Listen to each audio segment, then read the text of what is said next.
سورہ آل عمران رکوع نمبر 3 ہے اور آیت نمبر 23، رکوع نمبر 3 آیت نمبر 23 تیسرا پارہ ہے سورہ آل عمران۔ اعوذ باللہ من الشیطان الرجیم، بسم اللہ الرحمن الرحیم۔ ألم تر إلى الذين أوتوا نصيبا من الكتاب يدعون إلى كتاب الله ليحكم بينهم ثم يتولى فريق منهم وهم معرضون ذلك بأنهم قالوا لن تمسنا النار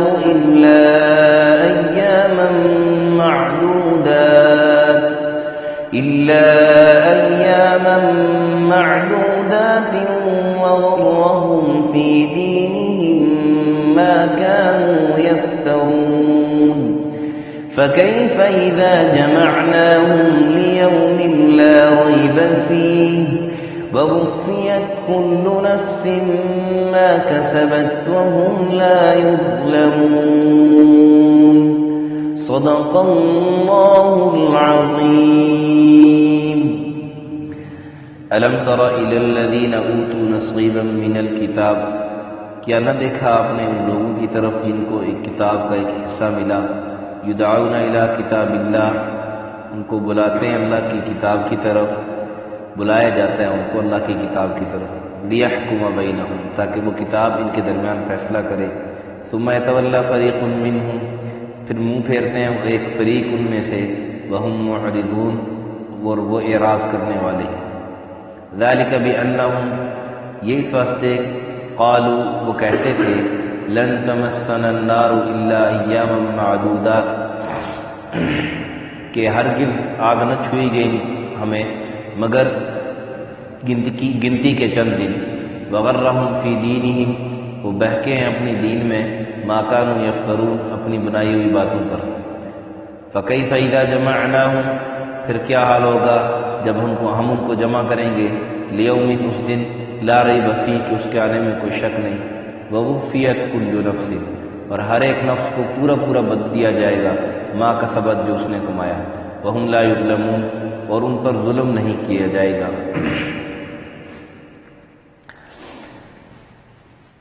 ان آیات مبارکہ میں اللہ تعالیٰ نے یہود کا جو اللہ کے نبیوں کو قتل کرنا، اور پھر علماء صلحاء جو ان کی تائید کے لیے کھڑے ہوئے انصاف کے ساتھ، اور انہوں نے ان کو منع کیا کہ انبیاء کو تم قتل مت کرو، اور پھر اس کا ایک تذکرہ جو ہے وہ ایک واقعہ سورہ یاسین میں بھی موجود ہے، سورہ یاسین میں بھی انشاءاللہ وہاں پر تفسیر سے آئے گا۔ تو انہوں نے ان کو بھی قتل کر ڈالا، تو اللہ تعالیٰ نے کہا کہ اولئک الذین حبطت اعمالہم، پہلا تو ان کے یہ کہا کہ فبشرہم بعذاب الیم، جو تو ان مسلمانوں کو جو اللہ کی طرف بلاتے ہیں، ایک اللہ کو مانتے ہیں اور اللہ کی عبادت کرتے ہیں، جو ان کو نقصان پہنچاتا ہے اور ان کے در پہ ہے اور ان کو ختم کرنا چاہتا ہے کہ مسلمان ظلم کے خلاف کھڑے ہوئے ہیں اور ان کو تم ختم کرنا چاہتے ہو، تو کہا کہ فبشرہم بعذاب الیم، پہلا کام تو ان کے لیے یہ ہوگا کہ دردناک عذاب ان کے لیے ہوگا، تو اللہ نے فرما دیا ان کو دردناک عذاب کی خوشخبری سنا دو۔ یہ کہنا بھی ایک قسم کو ان کے لیے ایک عذاب ہے، یہی بات کہنا کہ ان کو دردناک عذاب کی خوشخبری سنا دو، اس کی مثال یوں سمجھیں کہ زخم پر نمک چھڑکنے والی بات ہے، یہ زخم پر نمک چھڑکنے والی بات ہے کہ ایک آدمی اس کو زخم لگاؤ اور آپ اس کو کہیں مزہ تو نہیں آیا، انتہائی کرب میں مبتلا ہو اور اس کو انتہائی تکلیف ہو اور آپ اس سے کہیں مزہ تو نہیں آیا یا بہت مزہ آیا تمہیں، تو اب یہ اس کو زجر دینا ہے، لیکن الفاظ کیا استعمال کیے جا رہے ہیں؟ الفاظ تو یہ تو آپ کو مزہ تو نہیں آیا، یہ اس جگہ پر استعمال ہوتے ہیں جہاں پر کوئی لذیذ چیز کسی نے کھائی ہو، کسی کو کوئی نام ملا ہو، کسی نے کوئی اچھی چیز دیکھی ہو، تو خوشخبری تو اس چیز کی سنائی جاتی ہے جو کوئی اچھی چیز ہو، تو یہ الفاظ ہی ان کے لیے اللہ تعالیٰ نے کیسے استعمال فرمائے کہ الفاظ ہی اگر ان کے اندر عقل سمجھ ہو تو یہی ان کے سمجھنے کے لیے کافی تھے کہ کتنے اللہ کی ناراضگی والے کام انہوں نے کیے. یہ کتنی بڑی ناراضگی کا کام ہے اللہ کا، کتنی بڑی ناراضگی کا کام ہے اللہ کا کہ اللہ تعالیٰ نے کتنی ناراضگی کا اظہار ان سے فرمایا. اور پھر کہا کہ ان کے اعمال بھی غلط ہو جائیں گے. یہ نہیں وہ نہ سمجھیں کہ ہم تو ہم نے بڑے بڑے کام کیے ہیں تو ہم بچ جائیں گے. جیسے آگے آج کی سبق میں آ رہا ہے کہ وہ کہتے تھے لن تمسنا النار الا ایاما معدودہ، بس چند گنتی کے دن آگ میں ہم جائیں گے، ورنہ ہم آگ میں کوئی نہیں جائیں گے. اس کے علاوہ ہم نے آگ میں جانا ہی نہیں. ہمارا آگ میں ویسے کہ تھوڑی سی آہستہ آواز سے تلاوت کریں یا پھر ہم باہر چلے جائیں. گزارش کر دیں کہ یا ہم باہر چلے جائیں یا پھر آپ تھوڑی آہستہ آواز سے تلاوت کریں. تو میں عرض کر رہا تھا کہ اللہ تعالیٰ یہودی نے کہا کہ ہمیں آگ تو چھوئے گی نہیں، اللہ کی آگ ہمیں کیا چھوئے گی، بس چند دن کی بات ہے، چند دن اگر چھوئے گی بھی تو چند دن ہوگی، اس کے بعد تو ہمارے مزے. یعنی وہ چند دن وہ کہتے ہیں جو کچھ تھوڑی بہت جو ہم سے غلطیاں ہوئی ہیں اس کے بدولت ہے نا وہ ہمیں آگ چھوئے گی، اس کے علاوہ ہمارے لیے کوئی عذاب نہیں. تو اللہ تعالیٰ فرماتے ہیں آگے فَكَيْفَ إِذَا جَمَعْنَاهُمْ لِيَوْمٍ لَا رَيْبَ فِيهِ. دعوے تو تم بڑے بڑے کر رہے تھے دنیا کے اندر، دعوے تو بڑے بڑے کر رہے تھے، لیکن اس وقت پتہ چلے گا تمہیں کہ جب ہم تمہیں جمع کریں گے کہ اب سامنے آ جاؤ، اب بتلاؤ تمہارا کیا حال ہے. تو یہ ان پر ایک قسم کا زجر ہے کہ تم دنیا کے اندر مثال کے طور پر، یہ تو یہود کے لیے ہے نا، اس میں ہمارے لیے کیا سبق ہے. میں نماز بھی پڑھ رہا ہوں، تہجد بھی پڑھ رہا ہوں، قرآن کی تلاوت بھی کر رہا ہوں، نیک اعمال بھی کر رہا ہوں، بس اسی کو میں نے دین سمجھا، باقی چھٹی ہے. اخلاق صفر، معاملات صفر، عبادات صرف لوگوں کو دکھانے کی حد تک ٹھیک ہے، ورنہ اندرون خانہ صفر. تو میں کہوں جی میں تو بہت نیک انسان ہوں، میں تو جنت جا ہی نہیں سکتا، جہنم میں جا ہی نہیں سکتا، میں تو پکا جنتی ہوں، اور اگر کہیں جہنم میں گیا بھی تو بس گنتی کے چند دن ہوں گے، بس اس کے بعد میرے تو اعمال بہت اچھے ہیں. اس کو کہتے ہیں اعمال کا تکبر، اعمال کا تکبر. تو یہود تو یہ کہتے تھے ضد اور ہمدردی کی وجہ سے، بے وقوفی کی وجہ سے، لیکن جو یہ کہتا ہے یہ سمجھدار ہونے کے باوجود کہ میں اعمال کر رہا ہوں اور یہ میرے اعمال اس قابل نہیں ہے کہ اللہ قبول فرمائے. اب ہم سوچیں ہم نے نماز پڑھی ہے، ذرا آپس میں بیٹھے سوچ لیں ہم نے یہ نماز پڑھی ہے، ذرا کبھی اپنے گریبان میں جا کر سوچ لیں آیا یہ نماز ایسی ہے جو قابل قبول ہو اللہ کے. نماز میں ہم نے کتنے حساب کتاب کیے اور ادھر ادھر کے کتنے حساب کتاب کیے، اور اس کے باوجود بار جا کے ہاں جی بڑے خوشی کے ساتھ میں نے تو نماز پڑھی. اس لیے کہتے ہیں کہ عمل کرو امید اور خوف کے درمیان رہ کر. امید بھی ہو کہ جو میں نے عمل کیا ہے انشاءاللہ اللہ قبول فرمائیں گے، اپنی رحمت سے اپنے کرم سے قبول فرمائیں گے، تاکہ عمل چھوٹے نہ، اور خوف بھی ہو تاکہ عمل کے اندر مزید ترقی ہے. خوف بھی ہو کہ میرا عمل تو اس قابل نہیں ہے کہ اللہ کے ہاں قابل قبول ہو، لہذا مجھے اس کے اندر ترقی لانی چاہیے، اس کے اندر بہتری لانی چاہیے تاکہ میرا عمل اس قابل بن جائے کہ اللہ کو قبول ہو جائے، اللہ اس کو قبول فرمائے. اور اگر امید بڑھ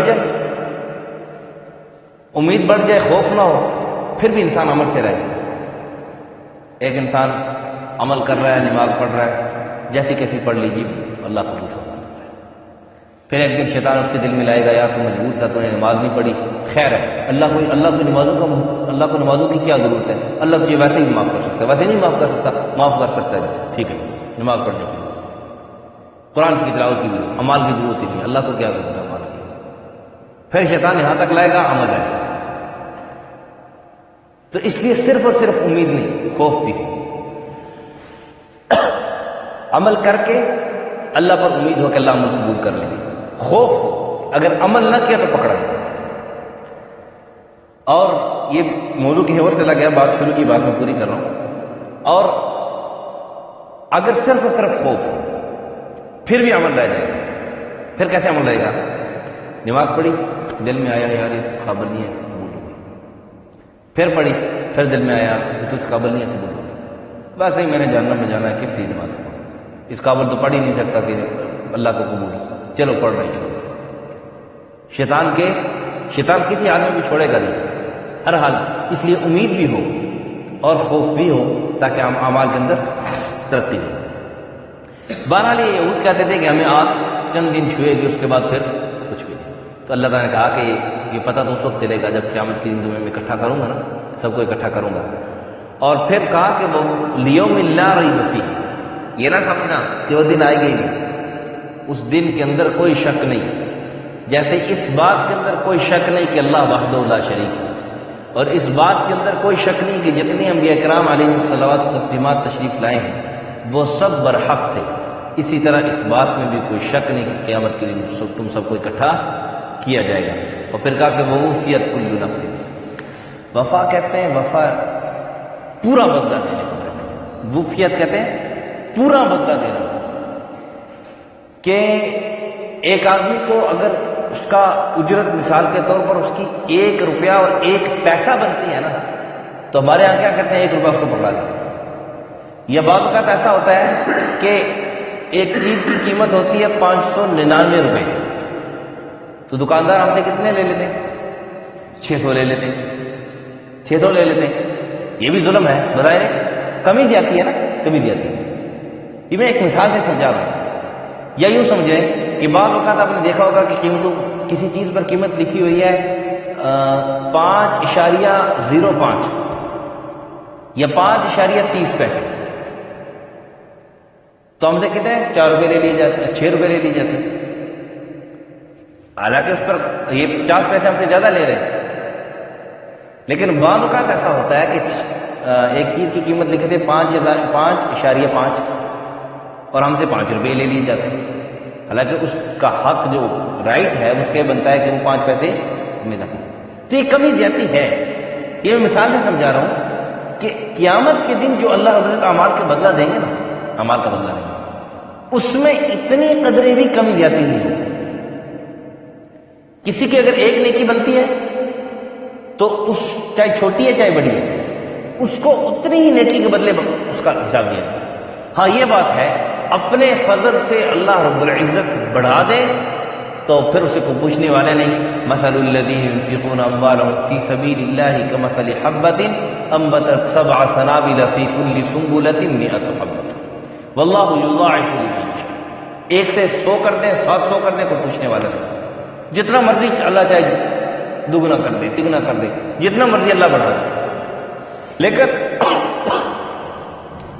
سزا کے معاملے میں کوئی یہ کہے کہ طرفداری ہو گئی، یہ طرفداری والا کام دیا ہے، طرفداری والا کام کیا گیا میرے ساتھ۔ جیسے ہوتا ہے کہ دنیا کے اندر مثال کے طور پر کوئی کسی کو حاکم بنا دیا گیا کہ بھئی آپ ان دونوں کے درمیان، ایک ہوتا ہے نا حاکم جو ملک سربراہ، ایک ہوتا ہے کہ ان دونوں کے درمیان آپ فیصلہ کرو، تو اس میں شبہ ہوتا ہے کہ شاید یہ اس کی پارٹی کا ہے یا شاید اس کے قبیلے کا ہے، اس کا گرائی ہے، اس نے اس کے ساتھ دے دیا، یہ اس کا گرائی ہے تو اپنے گرائی کا ساتھ دے دیا، اس کے قبیلے کا ہے اس نے اپنے قبیلے والے کا، اس کا رشتہ دار ہے اس کا ساتھ دے دیا ہے۔ تو اللہ کا تو نہ قبیلے والا کوئی ہے نہ کوئی رشتہ دار اللہ کا، سب اللہ کے لیے برابر، سب اللہ کے لیے برابر ہے۔ تو وفیت کا مطلب کیا ہے کہ ذرا برابر بھی کمی زیادتی نہیں ہوگی۔ اگر ایک یہ نہیں ہوگا کہ ایک آدمی نے ایک نیکی کی ہوگی اس کو بھلا دیا گیا ہوگا، اور ایک گناہ کیا ہوگا اس کو بھلا دیا ہوگا، نہیں، اگر گناہ کیا ہے اس پر توبہ کر لی، معاف اللہ سے معاف کروا لیا، تو وہ تو 19ویں پارے میں آئے گا سورہ فرقان میں کہ فَأُولَٰئِكَ يُبَدِّلُ اللَّهُ سَيِّئَاتِهِمْ حَسَنَاتٍ، گناہ کے بعد نیکیاں کر دی، توبہ کی، ایمان لے آئے، توبہ کی اور نیک اعمال کیے، تو وہ گناہ اللہ اس کی نیکیوں میں تبدیل فرما دیں گے۔ ایسا تو ہوگا، لیکن یہ کہیں کہ بندہ میں نے کوئی کام نہیں کیا، کوئی جرم نہیں کیا، اس کی سزا مجھے ملے گی آگے، ایک تو ووفیت کل نفس، یہی بات ہی کافی تھی اس بات کو سمجھنے کے لیے، لیکن آگے پھر یہ بھی کہہ دیا کہ ماں کا سبب، یہ بات بھی یہی سمجھانے کے لیے کہ کسی کا زیادتی نہیں کی جائے گی۔ ماں کا سبب کیا مطلب ہے؟ جو اس نے کیا ہے، یعنی اس کی سزا اس کو نہیں دی جائے گی جو اس نے کیا ہی نہیں۔ یہ بات بھی یہی سمجھانے کے لیے کسی پر ظلم، ووفیت کل نفس بھی یہی سمجھانے کے لیے کہ بے ظلم نہیں کیا جائے گا۔ جو کیا ہے اتنا ہی ملے گا. ما کسبت کا لفظ بھی یہی سمجھا رہا ہے کہ جو کیا ہے اتنا ملے گا ظلم. اور وہم لا یظلمون مزید اس کی تفصیل ہے کہ شک شبہ والی بات ہی اس کے اندر نہ رہے کہ کبھی کسی پر کوئی ظلم نہیں کیا جائے. جتنے اعمال کیے ہیں اس سب کا پورا پورا بدلہ ملے گا، اس سب کا پورا پورا بدلہ ملے گا. اور پھر آج کی جو ابتدائی آیت ہے الم تر الی الذین اوتوا نصیبا من الکتاب یدعون الی کتاب اللہ، یہ نصیبا من الکتاب اس لیے کہا گیا یہ اہل کتاب کے لیے کہ ان کو کتاب کا کچھ حصہ ملا، اس لیے کہ تورات، زبور، انجیل کی جو کتابیں ہیں تو ان کے اندر رد و بدل ہو چکا تھا،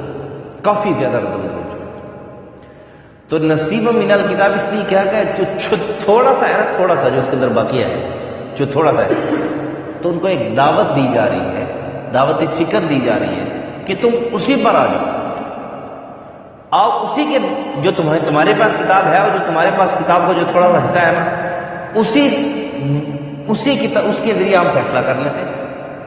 جو تمہارے پاس صحیح بچا ہوا ہے، تبدیل والا نہیں، 2 نمبر نہیں،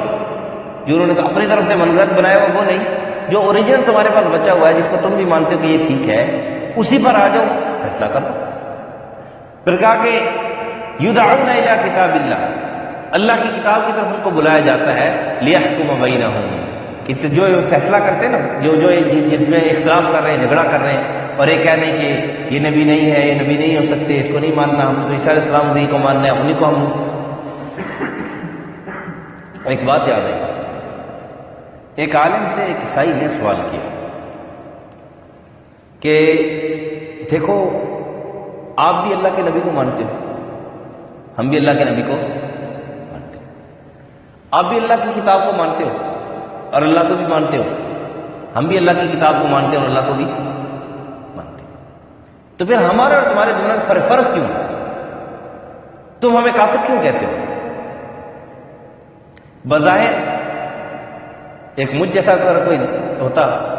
تو چپ ہو جاتا، بات اس کی ٹھیک ہے،